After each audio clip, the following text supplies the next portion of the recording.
नमस्कार, बहुत स्वागत आपका। मैं हूं आपके साथ मनूरा सक्सेना। जस्टिस यशवंत वर्मा को लेकर कैशकांड से जुड़ा एक बड़ा अपडेट सामने आया है। सुप्रीम कोर्ट ने जस्टिस यशवंत वर्मा की याचिका को ठुकरा दिया है और एक बड़ा इससे झटका माना जा रहा है। इसके साथ ही जांच कमेटी के गठन और राष्ट्रपति को भेजी गई सिफारिशों को भी सुप्रीम कोर्ट ने सही ठहराया है।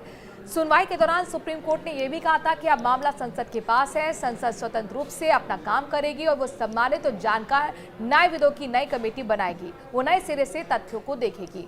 तो आखिरकार आज सुप्रीम कोर्ट ने क्या कुछ डायरेक्शंस इस मामले में दिए हैं, किस तरीके से यशवंत वर्मा के लिए अब आगे की राह मुश्किल होने वाली है, बताएंगे इस वीडियो में। रहिए मेरे साथ। नमस्कार, मैं हूं आपके साथ मनूरा सक्सेना।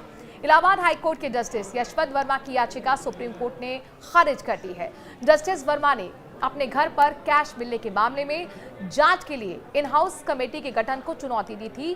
साथ ही उन्हें पद से हटाने की चीफ जस्टिस ऑफ इंडिया की सिफारिश का भी विरोध किया था, लेकिन सुप्रीम कोर्ट दोनों ही बातों को कानूनी रूप से सही कहता हुआ नजर आया है। जस्टिस दीपांकर दत्ता और जस्टिस अगस्टिन जॉर्ज मसीह के बेंच ने यह भी कहा कि याचिकाकर्ता का आचरण भरोसा जगाने वाला नहीं है। उन्होंने भले ही इन हाउस कमेटी का विरोध नहीं किया, कमेटी की जांच में शामिल भी हुए, लेकिन जब कमेटी की रिपोर्ट खिलाफ आ गई तब कमेटी को अवैध बताने लगे।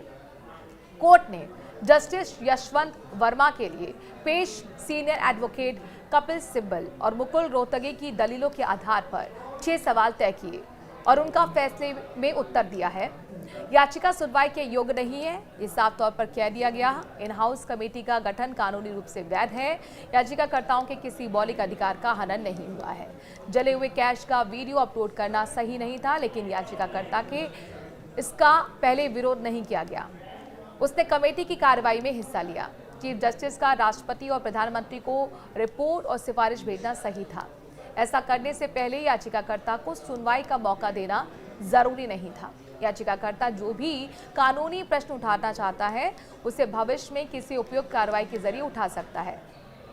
तो ये तमाम बातें आज सुप्रीम कोर्ट की तरफ से कही गई हैं। ध्यान रहे कि सुनवाई के दौरान जजों ने यह भी कहा था कि अब मामला संसद के पास है, संसद स्वतंत्र रूप से अपना काम करेगी, वो सम्मानित और जानकार न्यायविदों की नई कमेटी बनाएगी, वो नए सिरे से तथ्यों को देखेगी। मामला क्या है ये आपको समझना जरूरी होगा और इसके लिए आपको मार्च का रुख करना होगा। यानी कि 14 मार्च 2025 को जस्टिस यशवंत वर्मा के दिल्ली के घर पर आग लग गई थी। उस समय वो दिल्ली हाईकोर्ट के जज थे। आग बुझने के बाद पुलिस और दमकल कर्मियों को वहां पर बड़ी मात्रा में जला हुआ कैश दिखा। सुप्रीम कोर्ट के तत्कालीन चीफ जस्टिस संजीव खन्ना ने 22 मार्च को मामले की जांच के लिए 3 जजों की कमेटी बनाई। कमेटी ने 4 मई को सौंपी रिपोर्ट में जस्टिस वर्मा को दुराचरण का दोषी कहा और 8 मई को चीफ जस्टिस ने रिपोर्ट राष्ट्रपति और प्रधानमंत्री को भेजी और कार्रवाई की सिफारिश की गई। एफआईआर की मांग भी खारिज हो गई है।